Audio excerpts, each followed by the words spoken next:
আসসালামু আলাইকুম। আমার পিছনের যে ঘরটি দেখতেছেন, এটা ছিল একটি ছনের ঘর। এটার মধ্যে আপনার উপরে চালা ছিল না। বৃষ্টি আসলে মানে বৃষ্টি পড়তো, মানে খুবই অবস্থা খারাপ ছিল ঘরের ভিতরে। একদম ভয়াবহ অবস্থা ছিল, মানে রৌদ্র বৃষ্টি, মানে বৃষ্টির মধ্যে থাকতে পারতো না আমাদের সেই লাল মিয়া চাচা। মানে খুবই অবস্থা খারাপ ছিল ওনার। মানে এখানে আমরা আইসা দেখলাম যে হুজুর আমাদেরকে জানাইছেন যে এরকম একটা অবস্থা, মানে একজন মানুষ খুবই কষ্ট করতেছে। তো আমরা যারা আছি সবাই মিলে একদিন আসলাম, আইসার পরে দেখলাম যে আসলে উনার চেয়ে অসহায়, উনার চেয়ে তো গরিব মানুষ আর হতে পারে না। তো আমরা ভাবলাম যে কিছু করা যায় কিনা। তো আমাদের মধ্যে যারা আছেন বুরহান, জহির এবং উজুর তহিদ, সবাই মিলে আমরা একটু চেষ্টা করলাম ভিডিও ধারণ করার। মানে অনেকে বলে ভিডিও ধারণ করেন, কিন্তু আমরা ভিডিও ধারণ করলাম, করার পরে যে ভিডিওটা ফেসবুকে পোস্ট করলাম যে যে যার মতো সাহায্য সহযোগিতা করলে আমাদের যে চাচা অন্তত গড়টা পাইবো। আমরা এই উদ্দেশ্য নিয়ে ভিডিওটা করলাম। কিন্তু আমাদের যে ভাইয়েরা আছেন, প্রবাসী ভাইয়েরা দেখছেন, এবং আমরা যারা আছি সবাই সহযোগিতাতে আজকে দেখেন পিছনে কত সুন্দর একটা ঘর তৈরি হয়েছে। আসলে সবাই যদি এগিয়ে আসেন, আসলে আমাদের সমাজটা একদম পরিবর্তন হয়ে যাবে। চিন্তা করেন যে কয়েকদিন আগে আমরা যে সোনের ঘরের দ্বারা কথা বলছিলাম, এই জায়গাতে আজকে রঙের টিন, মানে কি একটা আনন্দ লাগার কথা। আসলে যে এই যে সৎ কাজগুলা, মানবিক কাজগুলা করলে আপনার মনে একটা আনন্দ লাগে। আসলে মানুষের জন্য যদি আমরা সবাই এগিয়ে আসি, সমাজটা পরিবর্তন হয়ে যাবে। তো আমি একটু চাচার সাথে কথা বলবো। বাজান, আপনারা এই যে ঘরটা এখন সুন্দর একটা ঘর হয়েছে, আপনি খুশি হয়েছেন? কেমন লাগছে আপনার কাছে? যারা আপনার এই ঘরের সাহায্য সহযোগিতা করছেন, শ্রম দিয়া, টাকা পয়সা দিয়া, সবার জন্য আপনি মনতে দোয়া করবেন। ঠিক আছে চাচা, অনেক খুশি হয়েছেন। তো আমি একটু হুজুরের সাথে কথা বলবো, যে যার মাধ্যমে অক্লান্ত পরিশ্রমে আমাদের সন্ধান দিয়েছেন, এখানে আইসা আমরা একটু চেষ্টা করছি। হুজুর কিছু বলেন। আসসালামু আলাইকুম ওয়া রাহমাতুল্লাহি ওয়া বারাকাতুহু।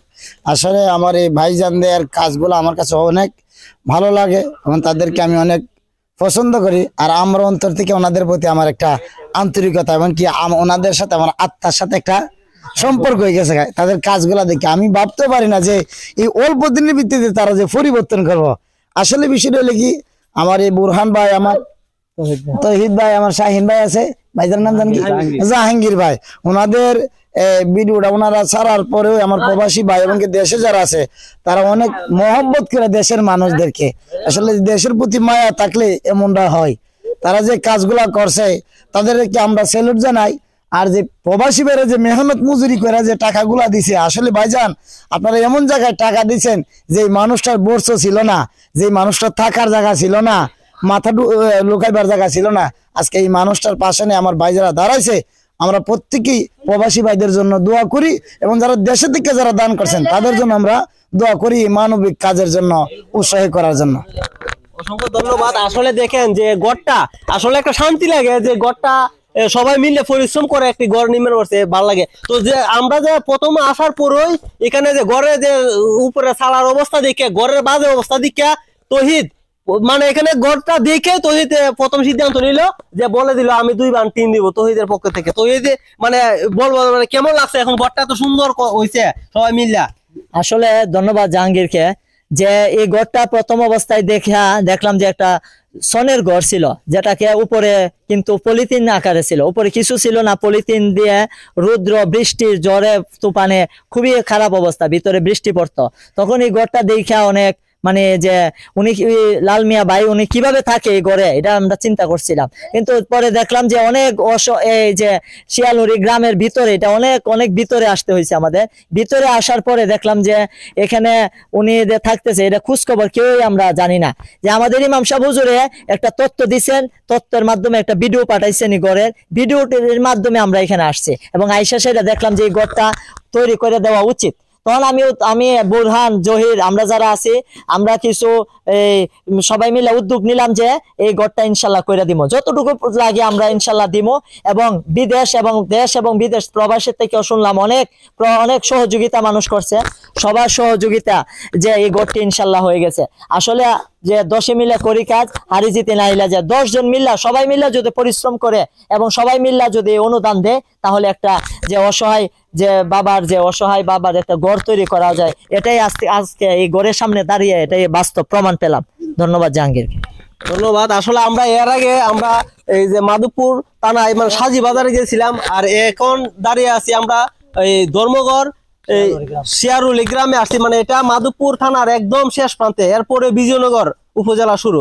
যাই হোক, আমরা এখন আমরা সাথে আছেন শাহিন। শাহিন, এই যে এখানে আইসা যে এরকম একটা কাজে অংশগ্রহণ কইরা মানে কেমন লাগতেছে মনের মধ্যে? আসলে মানুষ মানুষের জন্য, মানুষ যদি মানুষের পাশে না দাঁড়ায় তাহলে সমাজ পরিবর্তন করা সম্ভব না। যদি উচ্চবিত্ত যারা আছে তারা যদি এইভাবে মানুষের পাশে দাঁড়ায়, যেমন আমরা একটা উদ্যোগ নিচ্ছি যে মানুষের ঘর উঠায় দেওয়া, কেমন যারা হত দরিদ্র মানুষ আছে, যারা অসহায়, যাদের ঘর বাড়ি নাই বা ওই ঘর তোলার মতো সামর্থ্য নাই, আত্মীয় স্বজন বা ছেলে সন্তান নাই, এরকম মানুষ দেখা যদি আমরা খবর পাই তাহলে আমরা ওই জায়গায় যাইয়া পরিদর্শন করে আমরা চেষ্টা করি যে কিভাবে ঘরটা উঠাই দেওয়া যায়।